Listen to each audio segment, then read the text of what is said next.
The slap cracked like thunder across first class. It was so sudden, so loud, that half the cabin dropped their champagne flutes. The man who got slapped didn't move at first. He just turned his head slowly, deliberately, like someone more stunned by the disrespect than the pain. His cheek was already red. His eyes, however, were clear, still, measured. The woman who slapped him, Bethany, a senior flight attendant in her late 30s, stood frozen, hands still hovering in midair, face flushing redder than his cheek. "You need to leave this cabin," she said, voice shaking now. "You don't belong here." The man blinked. Once. Then, calmly, he reached into his jacket, pulled out a slim black phone, and tapped the screen twice. He didn't raise his voice. He didn't stand. He didn't call for the captain. He simply whispered, "Initiate freeze protocol. Flag flight star. Full sector scan." And just like that, a billion-dollar storm began to move through the skies. 6 hours earlier, Geneva, Switzerland. "Cancel the expansion," Richard Hallberg said, not looking up from the folder in his hands. "They're over-leveraged and ethically questionable." His assistant, Larita, hesitated. "You're certain?" Richard glanced at her. "I don't lend money to people who lie to my face," he said evenly. She nodded. Noted. That was Richard Hallberg, measured, relentless, and utterly unimpressed by shiny numbers. He wasn't the richest man in the world, not even close, but he was the one people feared in silence. Because he didn't destroy reputations, he froze them. He controlled $3.4 billion in credit lines for 9 major airlines through his firm, Hallberg Capital. His name was rarely public, but within the industry, he was known as the Quiet Guillotine. When he pulled funding, operations collapsed within days. Now, he was headed home. 4 hours later, London Heathrow, Gate 42A. He didn't wear designer suits. He didn't arrive with bodyguards. He boarded like everyone else, just with more peace in his steps. Richard handed over his boarding pass, nodded politely, and entered the first-class cabin of Flight Star 401 to New York. Seat 1A, left window. He placed his slim black duffel overhead and settled into the seat, exhaling slowly. The plane smelled of leather, lavender, and power. He opened his leather-bound journal, writing 3 words before the interruption came. "Excuse me, sir." He looked up. Bethany stood over him, sharp bun, tighter smile. "This is the first-class cabin," she said. "I know," Richard replied gently. She scanned him, from the modest gray coat to the paper boarding pass in his lap. No Rolex, no Tom Ford, no Wall Street teeth. "I believe you've made a mistake," she said. "Coach is behind you." A few heads turned. Someone coughed awkwardly. Richard handed her his boarding pass without a word. Bethany barely glanced at it before muttering, "I'll verify this." She walked off in a clip of high heels in indignation. Moments later, Bethany returned, visibly irritated. "Well," she said, holding the pass with a reluctant hand, "it seems your ticket is valid." Richard gave her a patient nod. "Then we're settled." She wasn't. "There must have been an error," she muttered. "First class is for premium clientele, business leaders, celebrities, people who understand decorum." "Am I not being decorous?" Richard asked. "You're being," she began, then paused. "Difficult." Passengers around them were fully alert now. Some pulled phones, others whispered. The man in 1B glanced away. "I must ask you," Bethany said, voice rising, "to respect our standards. This is first." And that's when she snapped. The slap came out of nowhere. Fast, clean, and cruel. The cabin gasped. Richard didn't flinch. He took a breath, blinked slowly, and turned his face back to her. "I see," he said softly. Back to present time, 30,000 feet above the Atlantic. Richard Hallberg sat in silence. He wasn't angry. He wasn't hurt. He was processing. Processing the fact that this woman hadn't just insulted him. She had insulted the system that allowed her to thrive, a system that he had helped finance and build. He opened his phone. 2 secure messages went out. To COO, Halberg Capital. Flight star flagged. Suspend current tranche. Prepare full portfolio review. To Internal Compliance Director. Activate Halberg Standard Review Protocol across sector. High priority. Cross-check crew conduct files. He tucked the phone away. Then he calmly reopened his journal, wrote one word. Enough. 30 minutes later, across boardrooms in New York, Dallas, Frankfurt, and Toronto, red alerts began to appear on financial dashboards. $3.4 billion in active credit was under immediate review. Within hours, 4 crews across 3 airlines would be grounded pending investigation. Internal emails would leak. The press would pounce. And all of it started with a slap. A slap delivered to a man who didn't look like power, but who held the strings of the entire system. Bethany wouldn't learn until much later, too late, that she didn't just strike a man. She slapped the future of her own industry. And Richard Halberg? He wouldn't need to raise his voice. He never did. The plane had reached cruising altitude. The hum of the engines filled the space where moments earlier a slap had left the air cut sharp and still. First class had gone quiet again, but this time it was the awkward kind of silence. A charged one. No one dared look at Richard directly. No one dared speak to Bethany either. She had disappeared to the galley, leaving her colleagues to nervously shuffle drink carts and avoid eye contact. And Richard? He just sat in seat 1A, eyes fixed on the window, hands folded gently over a small leather notebook in his lap. Outside, the sky stretched open, calm, undisturbed. Inside, something had shifted, but he didn't look shaken. He looked still. Richard Halberg wasn't the type of man to make noise when he entered a room. He never had been. That's how he'd been raised. Born in Pittsburgh, the son of a postal clerk and a piano teacher, he grew up in a modest home on the edge of a steel town. His father taught him the value of keeping your word. His mother taught him the power of restraint. And the world?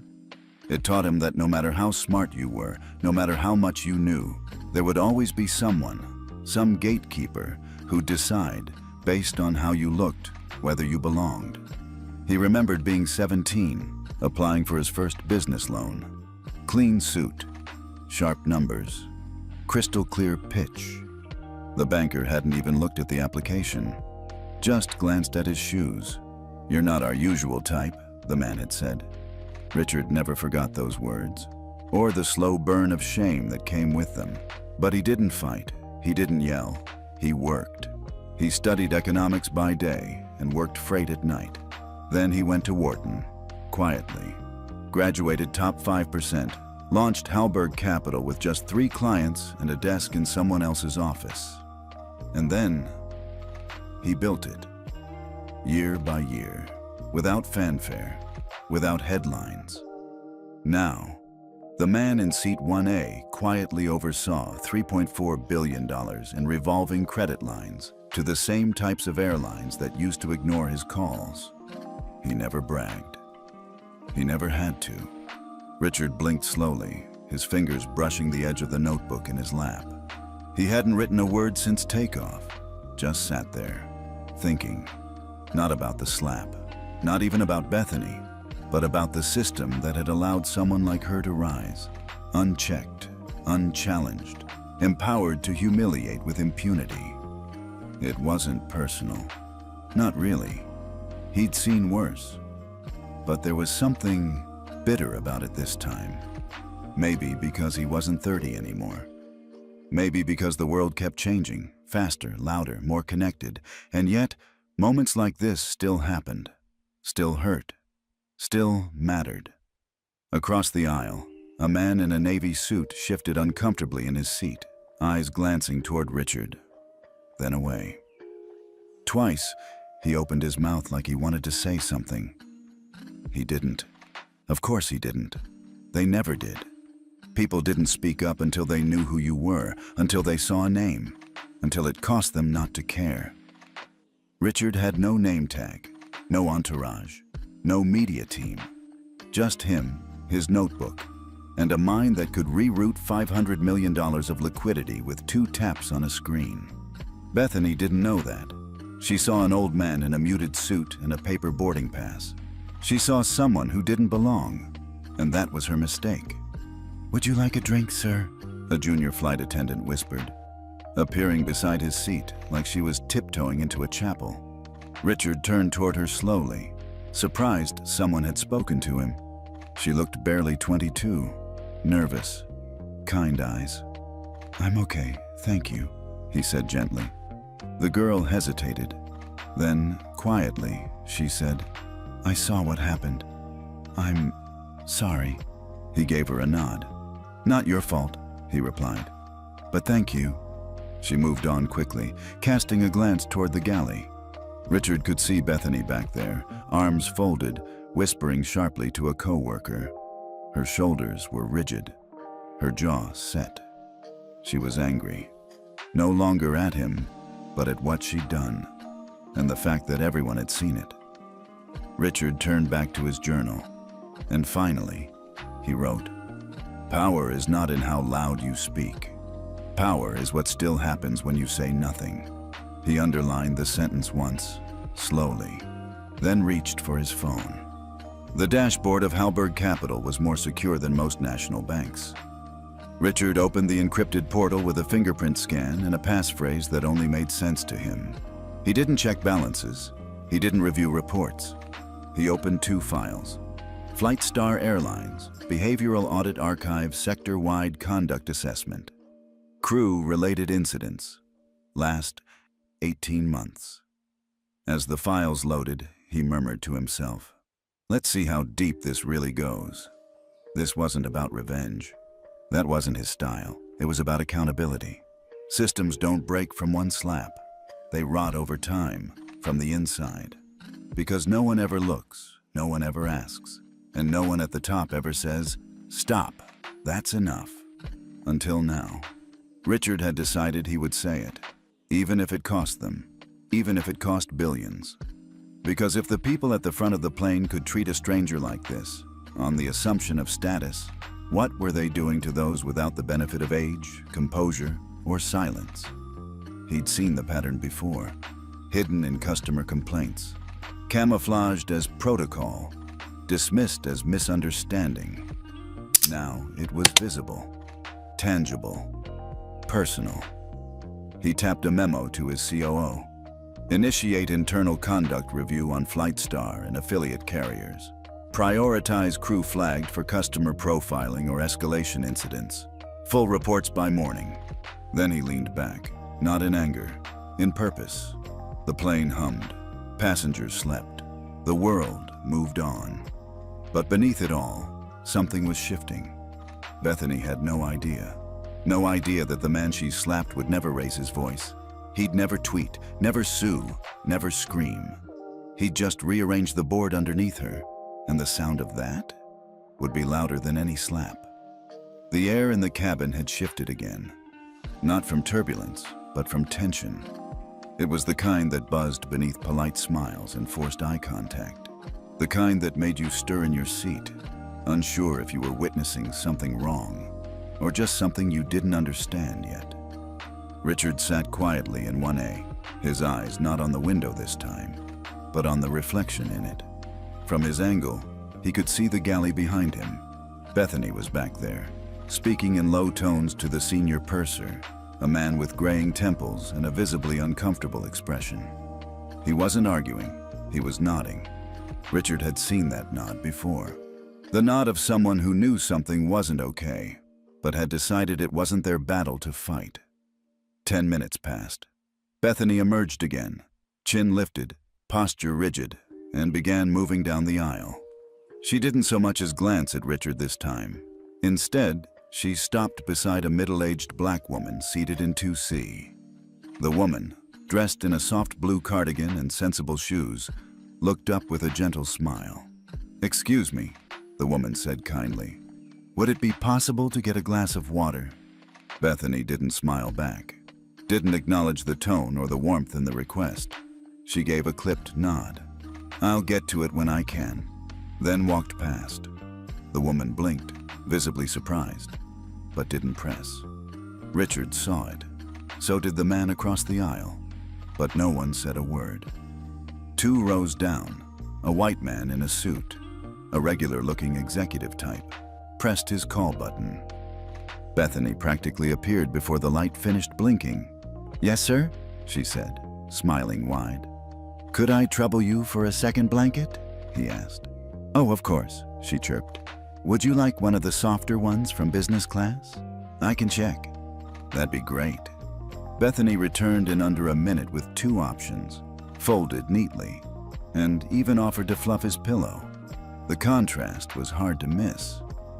Richard didn't need a spreadsheet to spot trends. He'd built a billion-dollar firm by spotting patterns before other people even noticed they existed. And this wasn't random. Minutes later, another moment. An elderly black woman, perhaps mid-70s, stood slowly, struggling with the overhead bin. Her gray hair was pulled into a neat bun. She reached up with one hand, her other arm shaking slightly. "Excuse me," she said softly, looking around. "Would someone mind helping me?" Bethany, standing just a few feet away, glanced in her direction and then deliberately turned her back. She focused on reorganizing napkins in the service cart. Didn't say a word, didn't move. The elderly woman tried again, voice a little thinner now. "I just need a hand, please." That was enough. Richard stood. He didn't rush, he didn't sigh. He simply walked over, lifted the bag with a quiet grace, and placed it into the overhead compartment. "Thank you, young man," the woman whispered, embarrassed but grateful. "These old bones aren't what they used to be." Richard nodded gently. "It's no trouble, ma'am." He caught Bethany's eyes for a split second. Her jaw was clenched, her posture stiff. She looked embarrassed, but not because she had failed to help.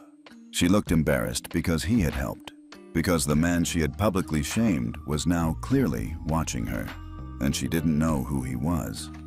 Yet. Back in his seat, Richard opened his phone again. The Halberg sector scan was already populating. The AI system had pulled every documented passenger complaint from 9 airlines funded by Halberg Capital over the past 24 months. He filtered by crew conduct and keywords. Ignored, dismissed, rude, inappropriate language, profiling, attitude, elderly, race, escalation, double standard. The results were disturbing and telling. Bethany's name came up, more than once. One report read, "I asked for water twice and was told they were too busy." The same attendant brought champagne and warm towels to the couple next to me minutes later. "We were the only black family in first class." Another, "I was told I needed to move seats because someone else felt uncomfortable. When I asked why, no one could give me a reason. The attendant rolled her eyes. My daughter cried the rest of the flight." And then the one that sealed it. The flight attendant, Bethany W., made repeated passive-aggressive comments about my clothing and asked 3 times if I was sure I belonged in first class. I felt humiliated. I was on a business trip for my own company. Each report had been quietly closed. No action documented. Until now. Richard flagged the files and forwarded them to Halberg Capital's Director of Risk Ethics, marking the folder, "Urgent, conduct pattern, financial risk attached." He then added a personal note, "Recommend sector-wide review protocol. Consider conditional funding clauses tied to crew performance and documented behavior trends." Richard leaned back in his seat and stared at the ceiling. His heart was beating a little faster than usual. Not from anger, but from clarity. This wasn't about Bethany. It was about the culture that allowed her to thrive. The supervisors who looked the other way. The executives who buried complaints under bureaucracy and PR responses. If she was emboldened to slap a passenger and feel righteous doing it, what else had the system trained her to believe she could get away with? And how many other Bethanys were out there, only quieter, only subtler? Bethany returned to the cabin briefly, passing out meal trays with mechanical precision. She still didn't make eye contact with Richard. He didn't expect her to. She was still under the impression that she'd handled the situation, that she'd won, that her authority was intact. She had no idea. The plane hadn't even landed yet, and already the airline's compliance team had received 2 escalation notices from Hallberg Capital's internal system. By the time they touched down, funding for the entire airline would be under formal suspension, pending a conduct review. 4 additional flight crews from partner airlines were being flagged for similar complaints. And the Hallberg Standard, a proprietary behavioral compliance framework, was about to become the cost of doing business for any airline wanting continued access to capital. And still, Bethany passed by, chin high, ignoring the weight of the moment like it was turbulence she could wait out. Richard didn't look at her, didn't speak. He just took another note in his journal. She's not the story. She's the symptom. Richard didn't sleep. Not because he couldn't. He had long since trained his body to rest whenever, wherever. Over the years, jet lag had become background noise, like elevator music or turbulence. No, he stayed awake because something inside him refused to settle. Not rage, not pride. Something quieter, deeper, something that had been with him since boyhood. Outside the window, the Atlantic stretched like ink, smooth and endless. The stars above shimmered faintly, barely visible through the cabin glass. He could see his own reflection in the dark. An older man, weathered, thoughtful. The lines around his mouth deeper now than they were just a few years ago. Time had never scared him. What scared him was wasted time. And this flight, this moment, wasn't wasted. It had become a turning point. One he hadn't expected. He reached into the seat-back pocket and pulled out the airline's glossy magazine. On the cover was an article titled, "The Future of Hospitality: How Airlines Are Building Trust at 30,000 Feet."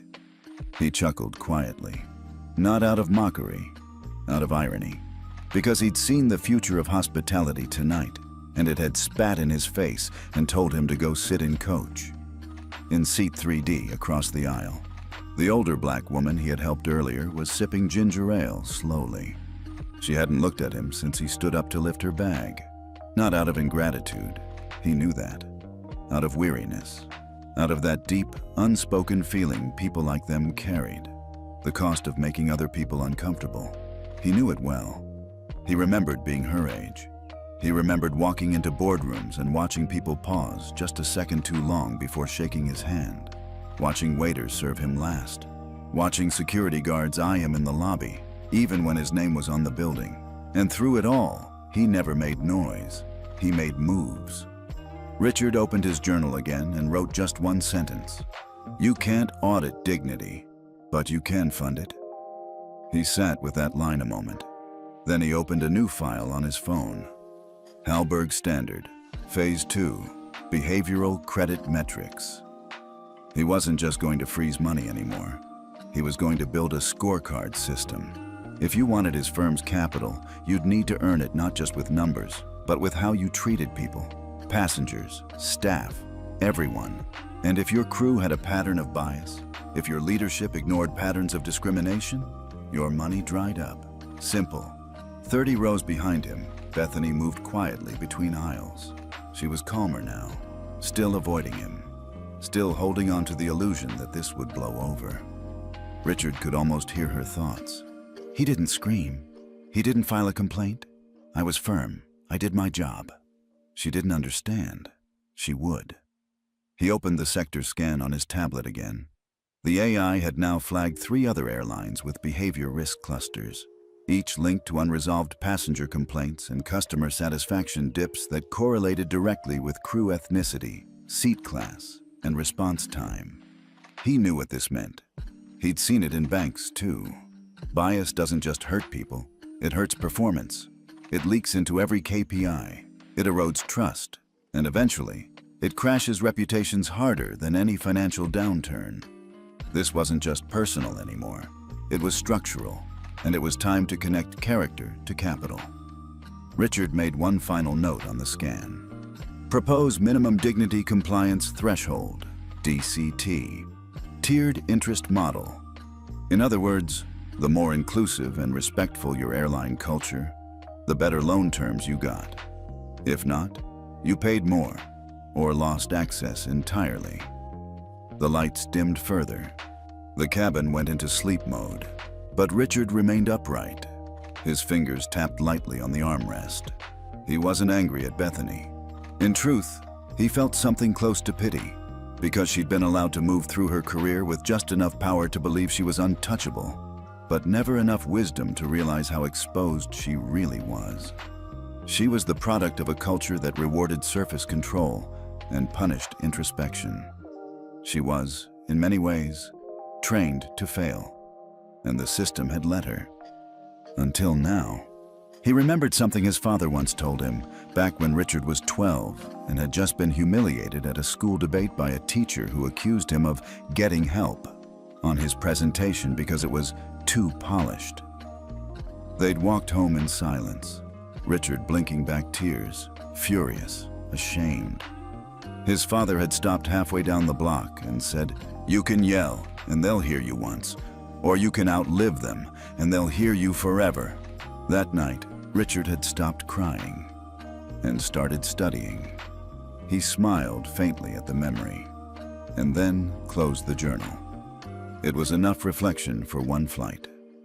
At 3:14 a.m., EST, 37,000 feet above Newfoundland, Richard Hallberg submitted the first official phase of the Dignity Metric credit algorithm to his firm's compliance lead and sector analytics team. Within minutes, 5 major airlines received silent alerts through the Hallberg client portal. Credit review in progress. Update pending conduct evaluation metrics. The dominoes had begun to fall, and Richard didn't raise his voice once. One row behind, a man in a dark sweater leaned forward and said quietly, "Sir, excuse me, I just wanted to say thank you for earlier, helping that lady." Richard turned, slightly surprised. "You're welcome," he said simply. The man hesitated, then added, "She deserved better, and so did you." Richard gave a small nod. So did everyone on this plane, and soon, if things went the way he planned, they'd start getting it. The seatbelt sign had just turned off for landing prep when Richard Hallberg finally reached for his phone. The hum of the engines dulled under the weight of what he was about to do. Not to those around him, but for them. Not to punish a single person, but to reset a standard that had been allowed to decay.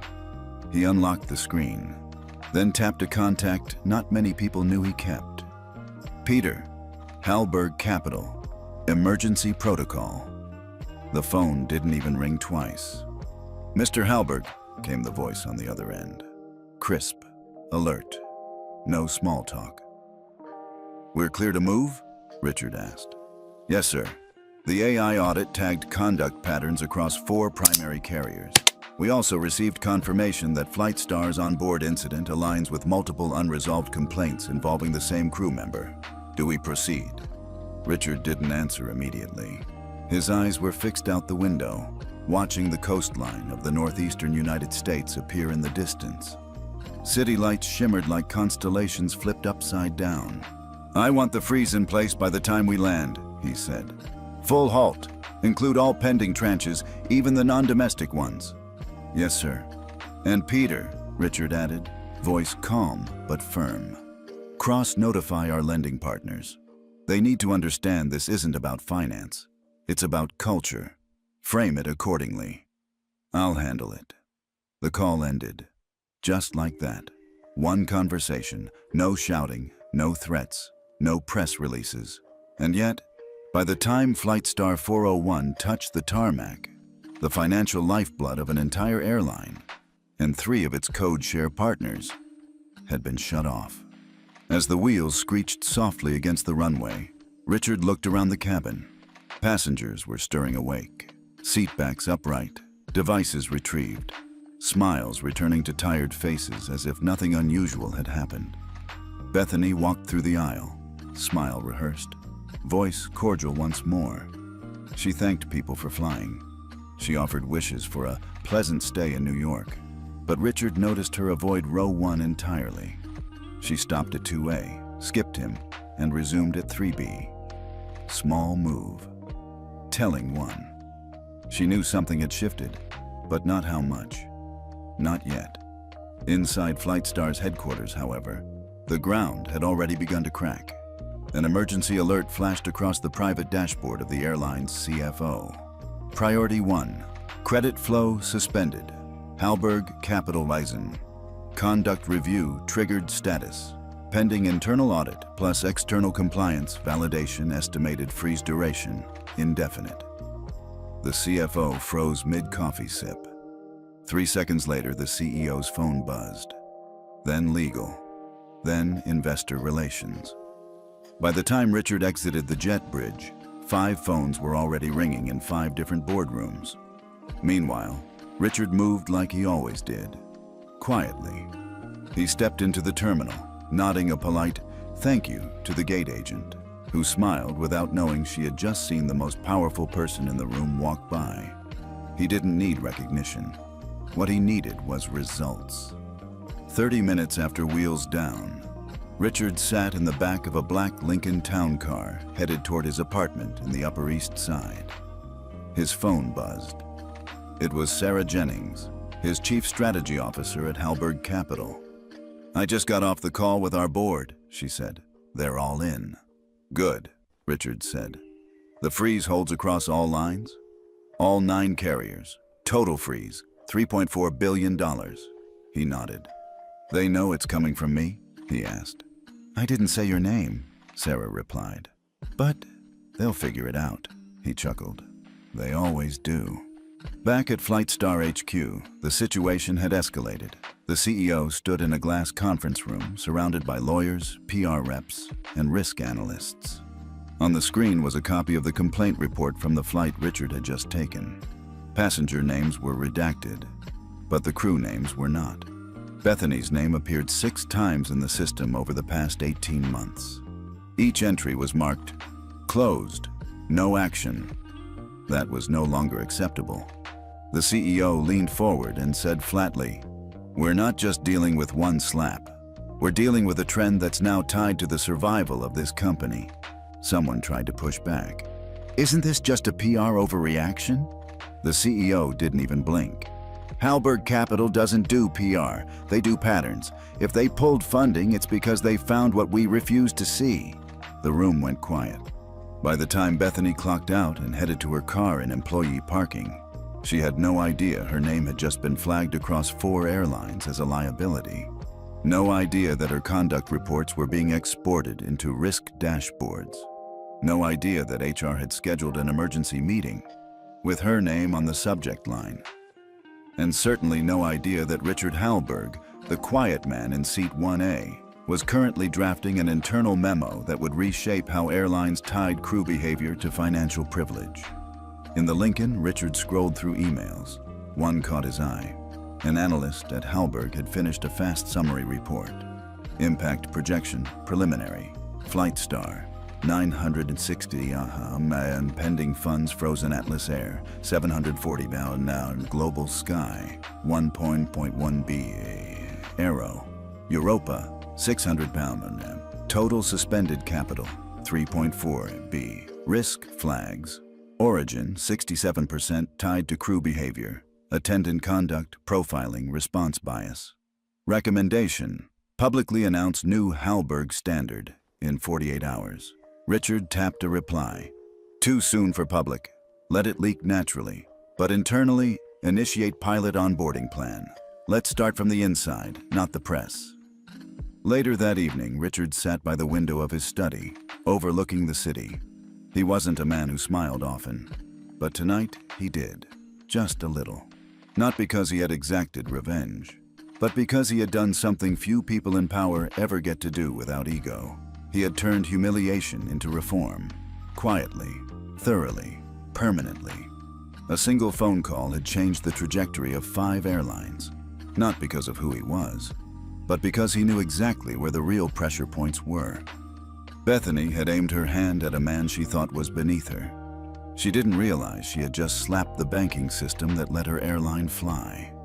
At 9:42 a.m., Flightstar's executive boardroom was packed, and no one was smiling. The CEO, Greg Tenley, stood near the whiteboard, arms crossed, jaw locked. In front of him, a half-dozen VPs scrolled rapidly through emails on their phones, reading and rereading the same line. Credit freeze in effect. All disbursements on hold. Compliance review pending. The air in the room felt like it was being vacuum sealed. No one wanted to say what they were all thinking. If Halberg Capital had pulled the plug, they were in real trouble. We need to get ahead of this, Greg said. Some kind of public-facing response. Proactive language. Greg, the CFO interrupted. This isn't a press problem, it's a liquidity problem. Greg shot him a look. No, it's a trust problem, he said. We lost Halberg's trust, and we don't even know why. Except they did. Because someone in legal had quietly pulled the latest complaint logs, and the name Bethany W. showed up 6 times. And someone in HR had confirmed she was working last night's flight from London. It didn't take a genius to connect the dots. Meanwhile, in a much quieter building across the city, Richard Halberg stepped into the small conference room of his compliance team at Halberg Capital. No press, no fuss. Just a black coffee in hand and a plan in motion. Status update, he said. Sarah Jennings stood and handed him a printout. All 9 carriers have been formally notified. Compliance review protocols launched. 4 have responded within the hour. The others are stalling. Richard nodded, reading. Start flagging the ones who stall, he said. Slow cooperation is still a pattern. We've also had 2 partner banks reach out directly, Sarah added. They want to know what triggered the freeze. Tell them to check their HR records, Richard said. They'll find it. He didn't raise his voice. He didn't need to. Back at Flightstar, damage control was already underway. Bethany was pulled into HR at 10:15 a.m. She walked in with a latte in one hand and confusion on her face. Wait, this is about that guy from 1A? No one answered directly. They just slid a folder across the desk. Inside, printed complaint logs, all with her name on them. Some dated back 2 years. Her face shifted, defensive, then confused, then angry. You think I caused a credit freeze? She scoffed. That guy didn't even complain. The head of HR, a tall woman named Melissa, replied flatly, he didn't need to. Bethany blinked. What's that supposed to mean? Melissa looked her straight in the eye. Bethany, that wasn't just a man in 1A. That was Richard Halberg. Silence. Pure, airless silence. Bethany's mouth opened, then shut. Her fingers twitched around the coffee cup. Richard, at that exact moment, was reviewing internal analytics. His new Halberg standard pilot metrics were already pulling predictive behavior patterns from cross-referenced passenger complaints, social media data, and crew rotation logs. It wasn't just about Bethany anymore. It was about systems that allowed people like her to operate unchecked. He underlined one line in red ink. No culture audit equals no capital. That was the new rule. Not a suggestion, not a recommendation, a rule. By noon, 3 smaller airlines, Atlas Air, Blue Jet, and Aero Europa, had scheduled emergency board meetings. Their CFOs had received soft warnings. Unless they adopted Halberg's review system within 14 days, all capital would remain suspended indefinitely. That afternoon, Flightstar's CEO sent a formal letter requesting a private meeting with Halberg. No reply. Instead, Richard sent his legal team to draft a universal compliance clause. By 4:00 p.m., the terms were clear. Airlines receiving Halberg Capital funding must adopt the dignity compliance metric, must implement annual crew culture training, must respond to customer complaints within 48 hours, must publish annual behavior audits to retain capital flow. Failure to comply equals automatic loss of credit eligibility. And still, Richard didn't speak publicly. Not one press conference, not one tweet. He didn't need attention. He needed transformation. At 5:12 p.m., a news outlet finally broke the story. $3.4 billion suspended. Quiet billionaire ties airline capital to human dignity. It exploded. Within hours, #Hallberg Standard trended worldwide. Aviation forums lit up. Industry CEOs were blindsided. Passenger advocacy groups hailed the move as historic. And Bethany? She was placed on indefinite leave. No announcement, no fanfare, just quietly removed. That evening, Richard sat in his townhouse study with a worn journal open on his lap. He scribbled a thought. They call it cancel culture when a powerful man uses his voice. But what do they call it when a silent man uses his silence? He didn't know, but he knew this. Every airline that wanted to survive tomorrow had to reckon with today. And not because of headlines, but because the money had stopped moving. If you were in Richard's shoes, would you have made the call or walked away? Let us know in the comments. Your thoughts matter more than ever. The first sign of real panic didn't come from Flightstar. It came from their competitor. At exactly 9:03 a.m. the next morning, a press release from Aero Europa, one of the mid-tier transatlantic carriers, hit the wires. We are fully committed to dignity-driven service. Effective immediately, we will begin implementation of the Hallberg Standard across all operations. No one saw it coming. Not the analysts, not the other airlines, and certainly not Flightstar, who had spent the last 12 hours frantically trying to figure out how to reach Richard Hallberg without appearing desperate. The reaction was swift and brutal. Flightstar's stock dipped 4% before the markets even opened. By noon, it was 7.5%. Inside Hallberg Capital's 19th floor boardroom, Richard didn't say much. He didn't need to. The numbers were speaking loud enough. Across the screen in front of him, a real-time dashboard showed market behavior tied to every airline in their lending portfolio. Lines dipped, funds paused, risk scores updated by the second. He sipped his tea slowly. No sugar, no milk, just as he had for the past 40 years. Sarah, his CSO, stood beside the monitor. Global Sky's team just requested an early negotiation window for next quarter, she said. They want to get ahead of the dignity metric rollout. Richard looked up. They called us? He asked. Sarah nodded. 2 hours ago, before the Aero Europa release. He gave a slow nod. Then let's meet, he said. If they're smart enough to knock, we're smart enough to answer. By lunchtime, the phrase Hallberg Standard was trending on aviation news sites across 3 continents. But not everyone was on board. Inside Flightstar's executive suite, the mood was grim. Their public relations chief, Lyle, paced back and forth while the CEO sat at the head of the table, staring at the live broadcast from Bloomberg. The anchor was mid-sentence. Seen as a wake-up call for an industry long criticized for customer profiling and inconsistent service. What's unique here is that Hallberg isn't pushing regulation. He's simply pulling money. And it's working. Turn it off, the CEO muttered. A young aide did, fumbling with the remote. Lyle paused. We need to get ahead of this or we're going to look like we're resisting change. The CEO snapped. We're not resisting. We're reviewing. Sir, Lyle said carefully, that is resistance. Back in his office, Richard opened an email from his compliance team. Preliminary compliance interest from 5 out of 9 major partners. 2 carriers have formally requested template metrics. 1, Flightstar, has yet to respond beyond automated receipt. He closed the laptop, walked to the window, looked out at the skyline. Not with arrogance, but with a kind of quiet calculation. He never wanted to be famous. He never cared for legacy. But moments like this, they defined what power meant.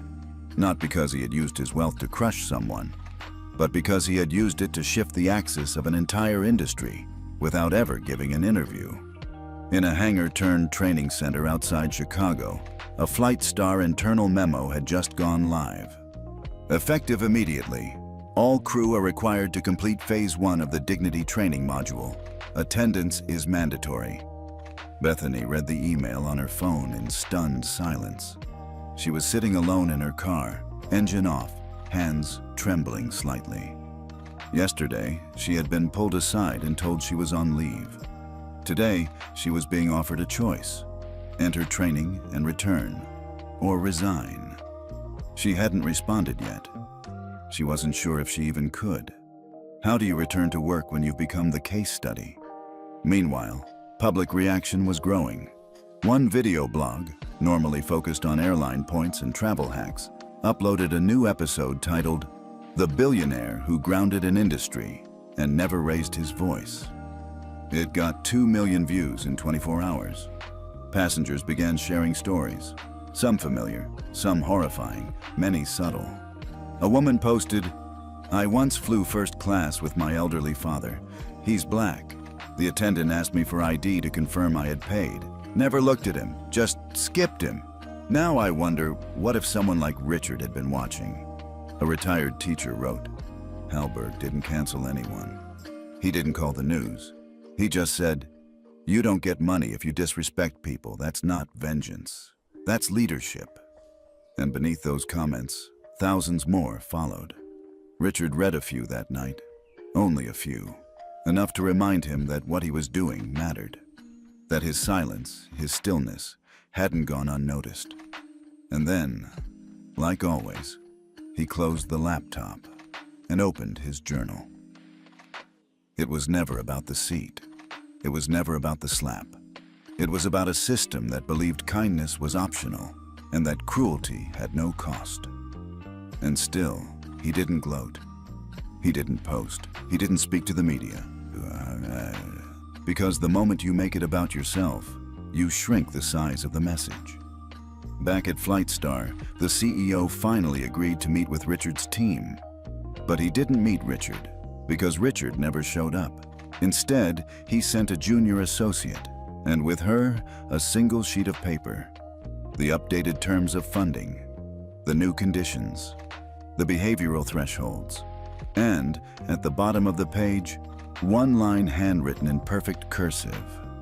"There are no shortcuts to dignity, only consequences for delay. RH." The CEO didn't say a word, just stared at the paper, and for the first time in his 22-year career, he felt something he hadn't felt from a banker before: accountability. When Bethany stepped through the glass doors of the Flight Star Training and Ethics Center, something inside her shifted. It was the first time she had returned to company grounds since the incident. No uniform, no badge, no sense of control. She felt like a ghost wandering through her own past. The receptionist greeted her with a neutral smile, handed her a visitor's pass, and directed her to room 4B, a modest conference room with tinted windows, 6 chairs, and a large flat screen mounted on the wall that quietly displayed "Dignity and Inclusion Workshop, Session 1. Bethany sat down in the corner, alone. She was 15 minutes early. Old habit. People began trickling in. A mix of staff, 2 flight attendants she didn't recognize, a gate agent from Newark, and an older male pilot who looked like he didn't want to be there. Nobody made eye contact with her. No one whispered, but she could feel it in the air. They knew. She was the one who slapped a passenger in first class, the one who triggered the freeze, the one who now stood as the warning label of the Hallberg standard. The facilitator entered next, a black woman in her early 50s, silver streak in her hair, eyes soft but sharp. Her name tag read, Nina Jacobs, Training Lead, Hallberg Cultural Integrity Unit. Yes, Hallberg. The system wasn't just a policy anymore. It had people, and they were watching. "Good morning," Nina began warmly. "I want to start today by saying something simple. You're not here to be punished. You're here to understand." Somebody scoffed quietly. The pilot, probably, but Nina didn't flinch. She let the silence sit. "We'll be reviewing actual incidents," she continued. "Some of them might feel uncomfortably familiar. That's the point." Bethany's stomach turned. The first video clip played. A reenactment based on a real complaint. A flight attendant ignoring a woman of color who asked for water, but responding immediately to a white male passenger with the same request. It wasn't dramatic. It wasn't overt. That's what made it sting more. Bethany remembered doing the exact same thing, not once, maybe not even on purpose, but enough. She didn't look away. She couldn't. Later in the session, Nina asked everyone to write down one moment when you may have made someone feel invisible. Bethany stared at the blank page in front of her. At first, her mind rejected it. I was just doing my job. I never meant harm. I was following protocol. Then she remembered the little girl with the stuffed penguin, how she'd ignored the child's tears when her mother politely asked for help. She remembered the older man who tried to explain his seat assignment and how she'd assumed it was fake. She remembered Richard, how calm he had been, how she'd slapped him, thinking she was protecting the standard of service, only to find out he was the one funding it. She wrote one sentence. "I didn't see him, but he saw everything." After the session, Nina approached her. "Bethany, can I walk you out?" They exited into the corridor quietly. "You stayed present the whole time," Nina said gently. Bethany nodded. "It was hard," she whispered. "Hard to see myself like that, on the other side." "That's the beginning of growth," Nina replied. "Seeing yourself not just as the victim of misunderstanding, but as someone who misunderstood the power they held." Bethany's throat tightened. She wasn't used to anyone speaking to her like that, not with softness and accountability in the same breath. "Am I even allowed to come back?" she asked. "To the skies?" Nina tilted her head. "Do you want to come back?" Bethany paused. She wasn't sure how to answer. Across town, in Halberg Capital's operations center, Richard sat in a quiet meeting with his internal ethics team. They had reviewed Bethany's training performance. "She's engaged," Sarah said. "No defensiveness, no performative remorse, real discomfort, real effort." Richard didn't react. He was watching the live feed from a crew onboarding session at Global Sky Airlines, their first Halberg certified training launch. The instructor's voice crackled through the speakers. "Power doesn't always look like money. Sometimes it looks like the ability to ruin someone's day, or save it with a single sentence." Richard closed his eyes. They were getting it, finally. Back at her apartment, Bethany sat on her small couch, flipping through her old flight manual. She used to know every page by heart. Now, each section felt different. Not because the rules had changed, but because she had. The difference wasn't in the policies, it was in the lens. The next morning, she received a letter from Flightstar HR. Her record would remain flagged, but she would be allowed to apply for a reinstated crew position. Not immediately, but pending completion of 6 full training modules and approval by a mixed panel review team.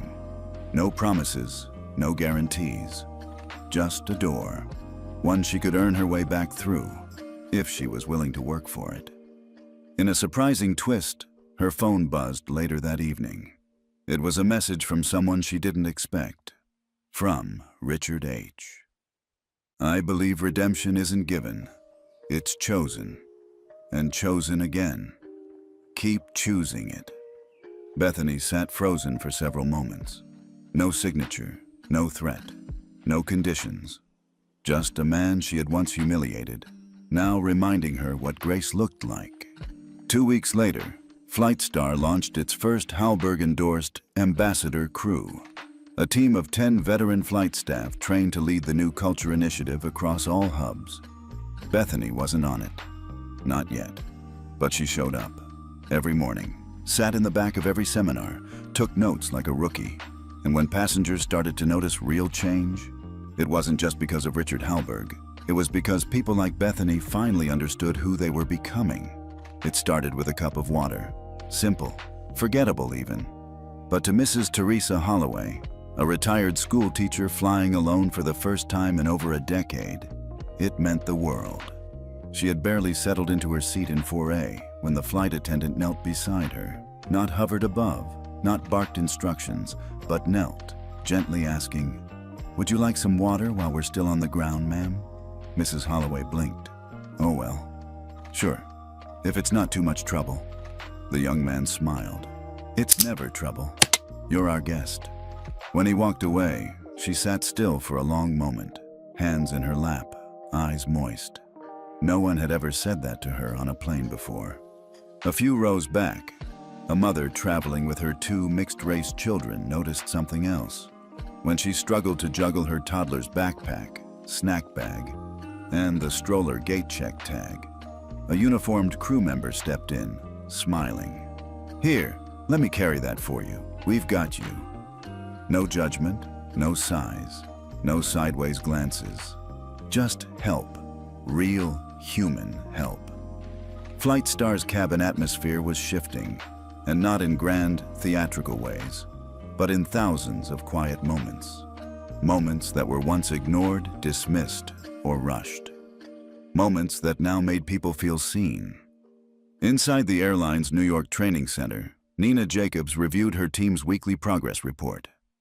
94% completion rate of Phase 1 Halberg Standard Training, 11 internal conduct reviews reopened voluntarily, 3 promotions delayed pending crew coaching, 1 disciplinary hearing reversed after mediation request. It was working. Not just because staff feared punishment, but because people were starting to care about how they showed up, about how they were perceived, about who they were becoming. Richard Halberg didn't need spreadsheets to know change was taking root. He saw it in the letters. They came in waves now, printed, typed, even handwritten.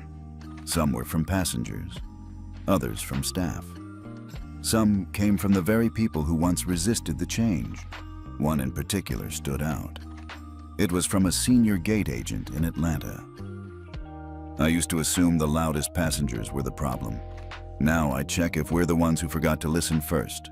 Thank you for reminding us that dignity isn't optional. It's the cost of entry." Richard kept that one on his desk, not because it flattered him, but because it told the truth. Back in the skies, the Halberg Standard wasn't just policy anymore.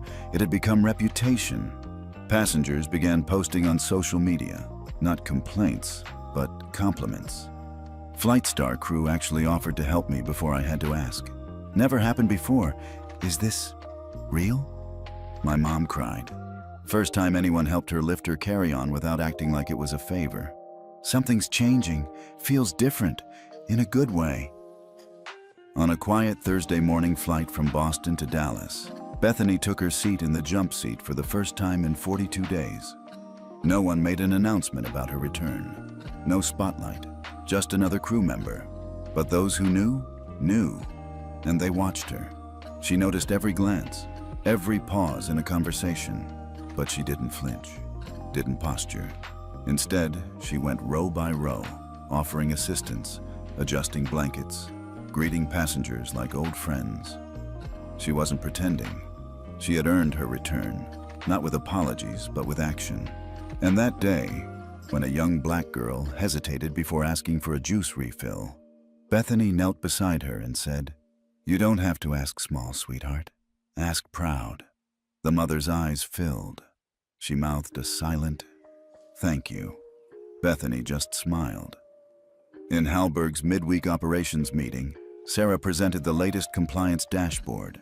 Global Sky adopted full behavioral review audit. Aero Europa expanded Halberg's standard to hiring pipeline Blue Jet integrated passenger feedback loops in real time. Flightstar submitted full Year 1 compliance model, certified by third party. Richard sat back in his chair, said nothing for a while.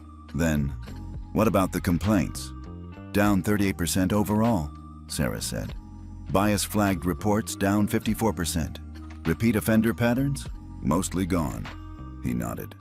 "Good," he said. "Now let's make sure it sticks." That evening, a Flightstar executive sent an internal message to all staff. "For decades, we taught service like it was a script. Now we're teaching it like it's a conversation." The Halberg Standard isn't a requirement. It's a reminder that people deserve more than transportation. They deserve respect. Meanwhile, Bethany stood in the galley, watching the sun rise through the small oval window in the crew door. It had been a long flight, but a good one. She sipped lukewarm coffee and felt something she hadn't in months: peace. Not because the past had been erased, but because she was finally becoming someone new, someone aware, someone responsible, someone who understood that every seat on a plane carried more than a passenger. It carried a story. And now, she had learned how to honor that. The cabin was bright with morning sun as Flight Star 218 cruised smoothly over Colorado airspace. Bethany moved down the aisle with practiced calm. It had been 3 weeks since she returned to full duty, and most flights had gone without incident. Passengers were warmer. Her colleagues, less tense. It felt different, better, until she reached seat 2C. The man there didn't look up, just held out his hand, 2 fingers tapping against the empty champagne flute beside him. Bethany smiled gently. "Would you like a refill, sir?" The man didn't smile back. He was mid-60s, silver hair, expensive blazer, gold cufflinks. The type who saw service not as a courtesy, but as an entitlement. He tapped the glass again. Harder. Bethany took a breath, unbothered. "I'll bring that right over," she said. "We're finishing service in row 1, but I'll return in just a minute." That's when he spoke. Low, sharp. "This is first class, sweetheart. You served me before anyone else. I paid for that." Bethany froze. Not outwardly, but something curled inside her. She smiled, small, steady, and nodded. "Of course, sir. Thank you for your patience." She walked back to the galley slowly, her fingers clenched just tight enough not to shake. It wasn't the rudeness that rattled her. It was the familiarity of it. The way he looked through her, not at her. The way his tone assumed power. The way he clearly believed that price buys priority, and people like her came with the seat. She had once been on the other side of that dynamic. Now, she was trying to fix it. And here it was, testing her. In the back galley, Bethany's crew partner, Angela, glanced at her. "You okay?" Bethany nodded once. "Yeah, just one of those passengers." Angela raised a brow. "Which kind?" Bethany hesitated, then answered quietly, "The kind that doesn't think change applies to them." She brought the champagne, set it down gently. "Thank you for waiting, sir." The man scoffed. "Took long enough. This Hallberg nonsense got you people thinking manners are a substitute for speed." Bethany blinked. So that's what this was. A man used to controlling the rules, now chafing under new ones. A few minutes later, while distributing hot towels, Bethany heard him mutter to the woman next to him. "Ever since that billionaire pulled his stunt, this whole crew's been acting like therapists instead of flight staff. Just do the job." The woman didn't respond, just looked out the window. Bethany said nothing, but inside she felt the weight of it. The Hallberg standard had changed policy, training, even public image, but it hadn't yet changed entitlement. And this man, he was proof. After landing, as passengers gathered their bags, the man approached her at the exit. He didn't smile, didn't thank her, just leaned in and said, "You're lucky someone like me still bothers flying your airline. Don't push that luck." Then he was gone. Later that afternoon, Bethany sat alone in the crew lounge, her hands wrapped around a vending machine coffee, cold by the time she touched it. She kept replaying the moment, not because she wanted to react, but because she wanted to know. Had she done the right thing?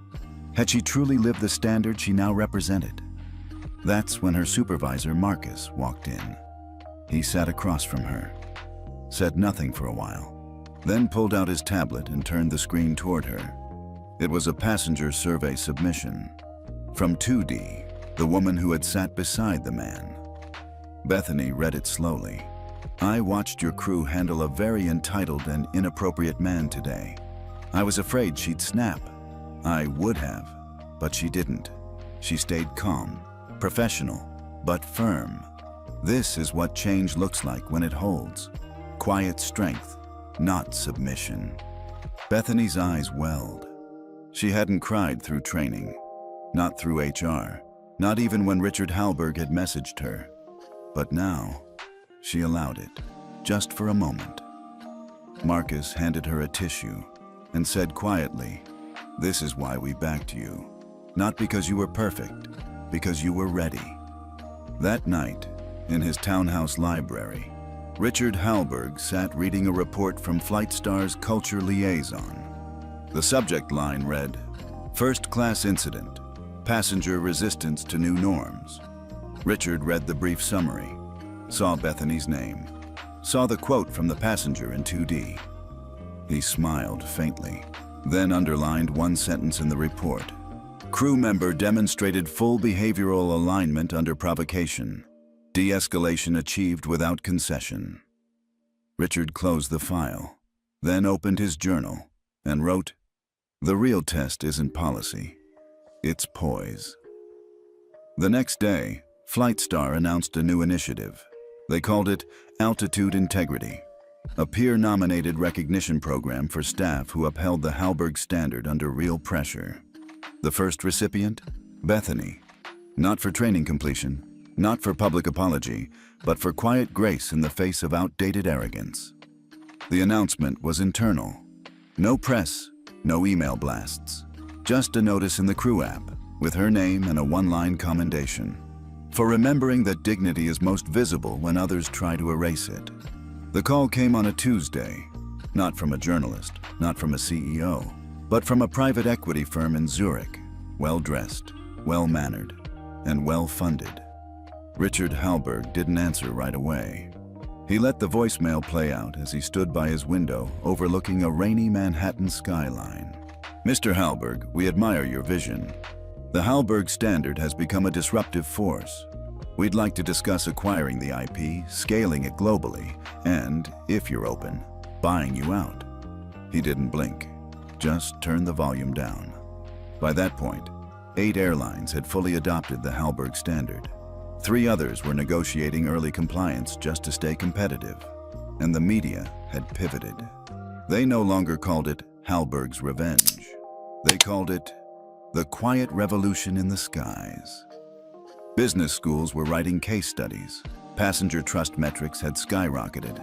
Recruiting interest from younger, more diverse applicants was the highest Flightstar had ever recorded.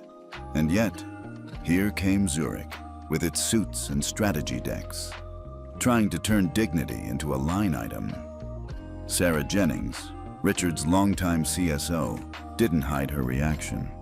"They want to white label it," she said. "Hallberg Standard Inc. licensing model, onboarding toolkits, speaking tours, you as the face of the brand." Richard raised an eyebrow. "I didn't build this to go on a shelf," he said. "They're offering $480 million, she replied flatly. Still, he didn't react. Sarah sighed. "They don't understand. This isn't tech, it's culture. You don't install dignity like software." That evening, Richard sat alone in his study, fireplace low, journal open, rain tapping against the windows. He reread an email from a first-year flight attendant at BlueJet. "The first time a black passenger called me, ma'am, I almost cried. I realized I had never felt truly respected at work before. Not until now. Thank you for giving us something real to carry." He closed the email. Then his eyes drifted to the Zurich proposal again. A 64-page deck, metrics, markets, projections. All correct, all bloodless. They saw the standard as a product, but to him, it was a principle. The next day, he flew commercial for the first time since the incident. Not first class, not even business. Economy, middle seat, middle row. No announcement, no perks. Just people. He watched the crew interact. Watched the way a young attendant helped an elderly man with his bag without being asked. Watched the way another offered a blanket to a crying baby's mother and said, "Take your time, we've all been there." He smiled. They didn't know who he was, and that was the point. When he landed, there was another email waiting. From Flightstar's board this time. Not a demand, a request. We'd like to formally endorse the Hallberg Standard as industry best practice, not just for optics, for ethics. Will you help us design the next phase? Richard tapped the screen once, replied, "Yes, but it stays free. Dignity doesn't come with a price tag, RH." Later that night, he finally called Zurich back. The man on the line was warm, polished. "Mr. Hallberg, thank you for your time. I hope you've reviewed the valuation and..." Richard cut in gently. "I have, and I appreciate it. But the answer is no." A long pause. "May I ask why?" Richard looked out at the city, then answered softly, "Because what I built wasn't meant to scale. It was meant to restore. To remind people that you don't need to be loud to be powerful. You just need to stand still long enough for others to feel the weight of your silence." The room was quiet, not out of fear, out of respect. It was a sleek, wood-paneled conference hall at Flightstar's corporate headquarters, packed with board members, senior executives, HR directors, and crew representatives from every regional hub. At the front stood a single microphone, and beside it, Bethany. No uniform today, just a plain navy blouse, black trousers, and a small silver pin on her collar, the Hallberg Standard emblem, a circle enclosing an open eye, the symbol of watching, of noticing, of no longer pretending not to see. Richard sat near the back, not because he was hiding, but because he wasn't the story anymore. Today wasn't about power or silence or the financial dominoes he had set in motion months earlier. Today was about something far rarer: redemption. Bethany took a deep breath, stepped toward the microphone. Her voice didn't shake.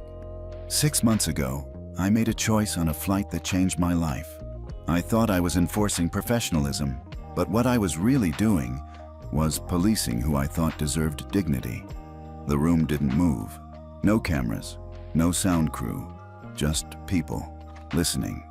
I believed deep down that first class was a reward for a certain kind of passenger, a certain look, a certain tone, and I punished those who didn't fit that mold.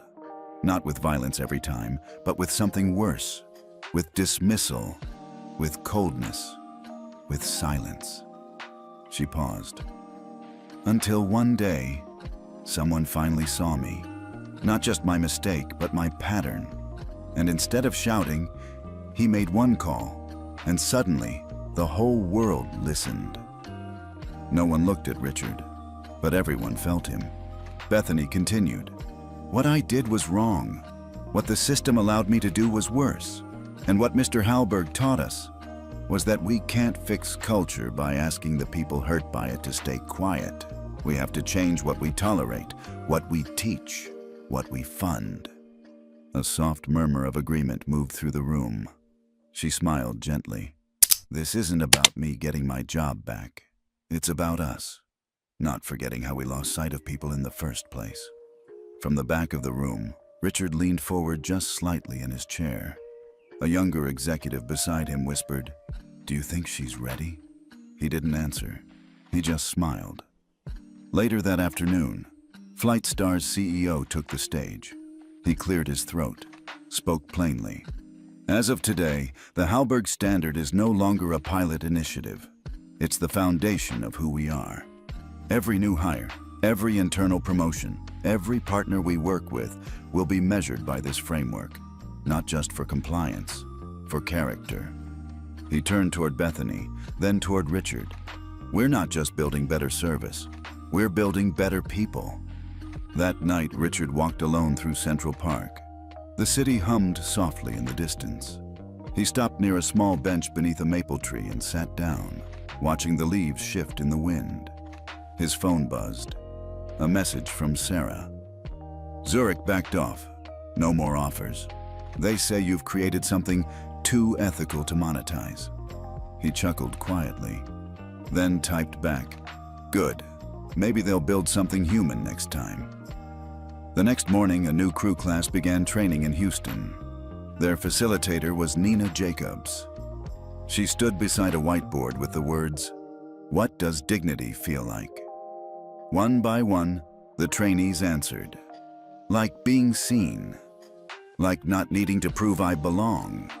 Like knowing you matter, even when no one's watching. In the back row, Bethany sat quietly, observing, taking notes. Not to teach, but to make sure the next wave didn't start where she did. That evening, a passenger on a short-haul flight from Minneapolis to Chicago posted on social media. Just flew with a crew that treated my immigrant mother like a queen, offered water in her native language, gently helped her with her cane, never once looked impatient. She cried after we landed. You can't fake that. You can only become that. At home, Richard closed his journal for the last time. No speech, no press tour, no memoir. He had done what he came to do, with just one call, one freeze, one standard, and a message that would outlive him. Silence isn't weakness. Sometimes, it's the sound of justice landing softly. Have you ever witnessed quiet dignity shift an entire situation? Without yelling, without drama, just truth. We'd love to hear your story in the comments, because sometimes the loudest change is the one nobody saw coming, but everybody felt.